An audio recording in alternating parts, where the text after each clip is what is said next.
Once again, good morning my sisters and brothers. Good morning, Father.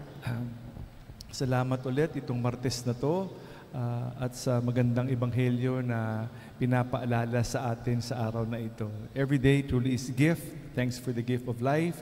Thanks for the gift of faith. Thanks for the gift of love. Maganda ang simula ng ebanghelyo, no? Yung mga Pariseo at mga Herodians, ang mga tagasunod ni Herod, pinuri si Jesus. No? Ang pagpupuri, maganda naman. We praise others, we see the good points of others, very good. Pero what for?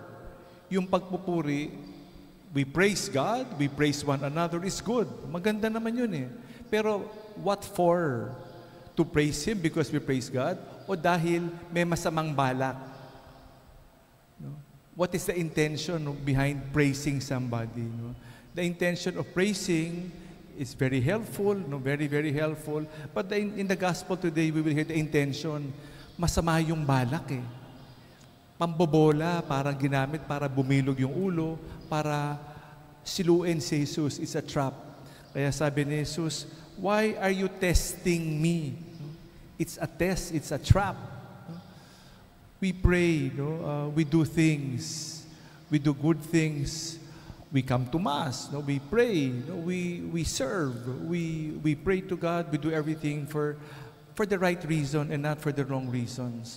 Otherwise, it will be used against us. No? Kaya nakakatakot na ginagamit natin yung mga makukulay na salita, no? Mga mabulaklak na salita, pero ang layunin naman ay masama, no? Masama. We pray, no? We pray today as we have our novena to the heart of Jesus.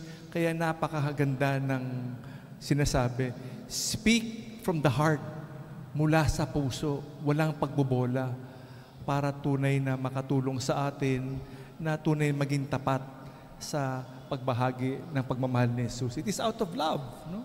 Kaya Sacred Heart of Jesus, because it is all love and not hypocrisy. Nakakapagod, no? Nakakapagod. Ginagawa natin ng bagay para sa pagkukunwari, hindi sa katotohanan. May our prayers, may our masses, may everything we do truly be for the greater glory of God, not for our own, no? Is the first part of the gospel, no? Because of hypocrisy. At ang ginamit na halimbawa sa Ebanghelyo, no? Sabi niya, para siluin si Jesus, ginamit yung salitang, dapat ba tayo magbayad ng buwis o hindi? No? It's a trap. Wala namang pakialam yung mga tao sa sagot eh. Yung mga Herodians rather, tsaka yung mga Pariseo.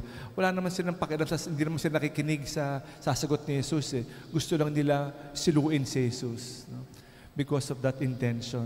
They were blinded to see the truth because they were only concerned with what they wanted to see. Kasi peke nga, peke. No? Peke yung pagpapakunwari. So we pray that we may be truthful, we pray for honesty, we pray for humility to accept that reality. No? We can invite you to always go to confession, to come to confession, the beautiful sacrament of being reconciled, that we may see the hand of God. All the hypocrisy is gone, magiging plastic, that we may see clearly the hand of God, the light of the world. Salamat sa Diyos.